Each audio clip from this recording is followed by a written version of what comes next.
Yun naman tayo guys sa ating mga pananim doon sa likod, doon sa kabilang bahay. Kasi ano tayo, medyo matagal-tagal lang hindi na tayo nakapag puno na pala.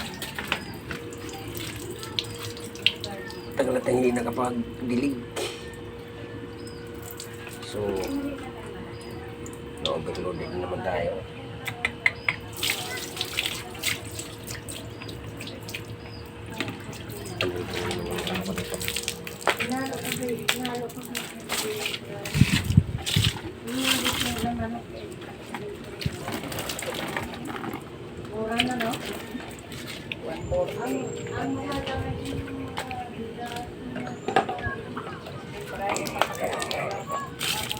Natin. Sabing init kasi ng panahon guys, kaya hindi masyado makatulog ng mais.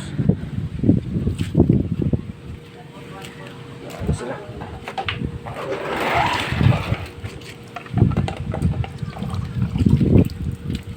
Nalalanta sila sa kagat sa sobrang init ngayon.